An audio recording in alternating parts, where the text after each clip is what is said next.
रश्मि सामंत 22 साल की हैं, कर्नाटक के उडुपी जिले से ताल्लुक रखती हैं। बीते महीने यानी फरवरी में खबर आई थी कि रश्मि ने ऑक्सफोर्ड यूनिवर्सिटी का स्टूडेंट यूनियन चुनाव जीता। ऐसा करने वाली पहली भारतीय महिला बनी। लेकिन चुनाव जीतने के एक सप्ताह के अंदर ही रश्मि ने इस्तीफा दे दिया। क्यों?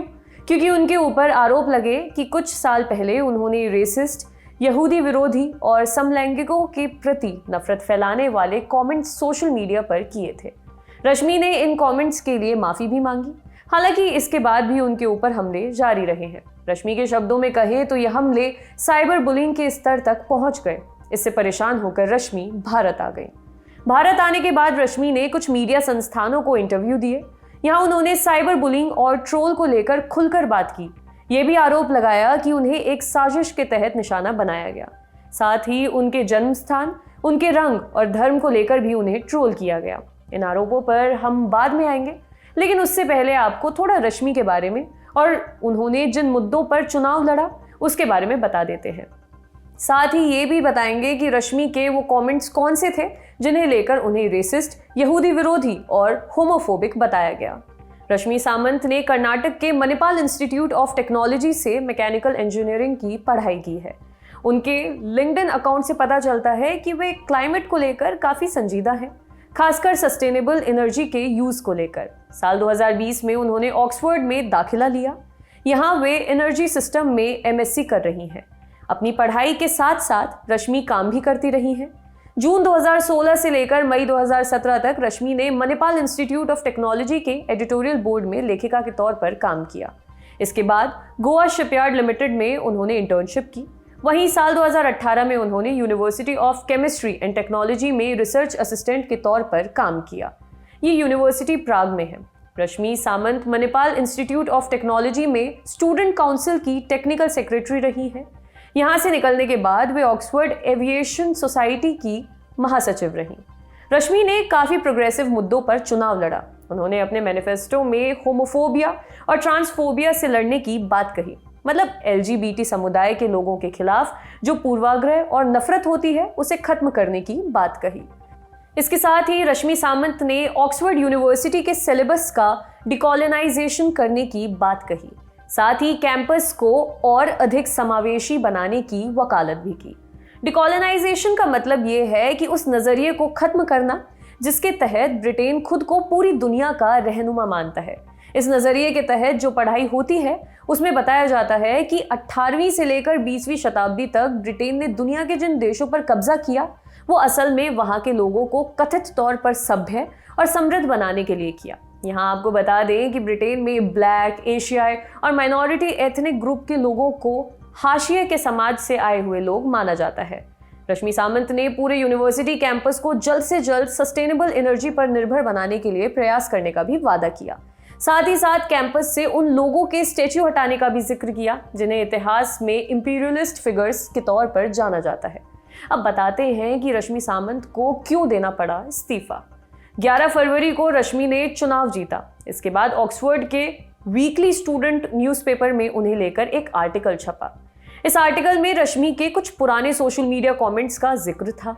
दरअसल रश्मि 2017 में मलेशिया गई थी। उन्होंने वहां की एक फोटो भी डाली थी। इसका कैप्शन उन्होंने लिखा चिंग चांग। इसी तरह उन्होंने बर्लिन होलोकॉस्ट मेमोरियल की एक फोटो डाली जिसका कैप्शन उन्होंने लिखा, ये मेमोरियल पूर्व की यातनाओं और उनसे जुड़े क्रियाकलापों की उथली यादों को प्रदर्शित करता है। बता दें कि बर्लिन का होलोकॉस्ट मेमोरियल उन लाखों यहूदियों की याद में बनाया गया है जिनका हिटलर ने नरसंहार किया और जिन्हें असीमित यातनाएं दी। इस आर्टिकल के बाद कैंपस के छात्र रश्मि से नाराज हो गए। यूनिवर्सिटी के LGBT समूह ने उन्हें इस्तीफा देने को कहा। वहीं दक्षिण पूर्व एशिया से आए स्टूडेंट्स ने चिंगचोंग कमेंट पर आपत्ति जताई। उन्होंने कहा कि ये रेसिस्ट कमेंट है। कैंपस के यहूदी स्टूडेंट्स भी रश्मि के इस्तीफे की मांग करने लगे। रश्मि ने उन कमेंट्स के लिए माफी मांगी और 16 फरवरी को इस्तीफा दे दिया। भारत आने के बाद उन्होंने कुछ बड़े खुलासे किए। द प्रिंट को दिए एक इंटरव्यू में उन्होंने बताया कि जब वे कैंपस और सिलेबस का डिकॉलोनाइजेशन करने की बात कर रही थी तो उनसे कहा गया कि कॉलोनाइजेशन तो बहुत अच्छा है, ये दुनिया के असभ्य देशों को सभ्य और समृद्ध बनाने के लिए था। उन्होंने इंटरव्यू में बताया, ऐसे सवाल करने वालों से मैंने कहा कि कॉलोनाइजेशन को उन लोगों के नजरिए से देखना चाहिए जिन्हें गुलाम बनाया गया। कॉलोनाइजेशन उन लोगों का शोषण करने का जरिया था। इससे कोई गरीबी नहीं मिटी, बल्कि लोग और गरीब ही हुए। रश्मि ने न्यूज़ 18 पर लिखे अपने लेख में कैंसिल कल्चर की भी बात की। उन्होंने कहा कि ये कैंसिल कल्चर सुधार की किसी भी गुंजाइश को खत्म कर देता है और इसी कैंसिल कल्चर का वो शिकार हुई है। यहाँ कैंसिल कल्चर के बारे में भी आपको बता देते हैं।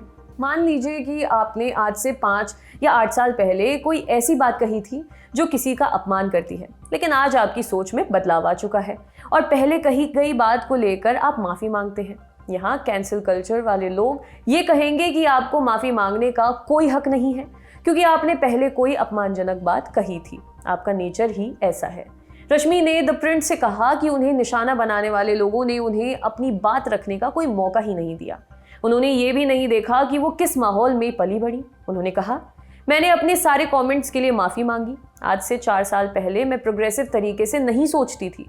मेरे वो कमेंट्स गलत थे। धीरे धीरे मेरी सोच में बदलाव आया, लेकिन कुछ लोगों को स्वीकार ही नहीं है। उन्हें लगता ही नहीं कोई सुधर सकता है या सुधार की कोई गुंजाइश भी होती है। सामंत ने कहा कि अगर लोग उनके बैकग्राउंड पर ढंग से विचार करते तो शायद उन्हें नया मौका मिल जाता, लेकिन ऐसा इसलिए नहीं हुआ क्योंकि भले ही ऊपरी तौर पर वे खुद को रेसिस्ट ना दिखाते हों, लेकिन अंदरूनी तौर पर वैसा ही सोचते हैं, उसी आधार पर काम करते हैं। रश्मि ने कहा, मैंने डिकॉलोनाइजेशन की बात की थी और सेसिल रोड्स की तुलना हिटलर से कर दी थी, इसलिए भी वो मुझसे बहुत नाराज थे। उन्होंने मुझे हिंदू होने की वजह से भी निशाना बनाया। मेरा हिंदू होना मुझे असहिष्णु नहीं बनाता है। न्यूज़ 18 में अपने लेख में रश्मि ने गांधी के एक कथन को कोट किया है, मैं एक सामान्य व्यक्ति होने का दावा करता हूँ जो किसी भी दूसरे व्यक्ति की तरह गलतियाँ कर सकता है। हालांकि मेरे अंदर इतनी विनम्रता है कि मैं अपनी गलतियों को स्वीकार कर सकता हूँ और दूसरे रास्ते पर जा सकता हूँ।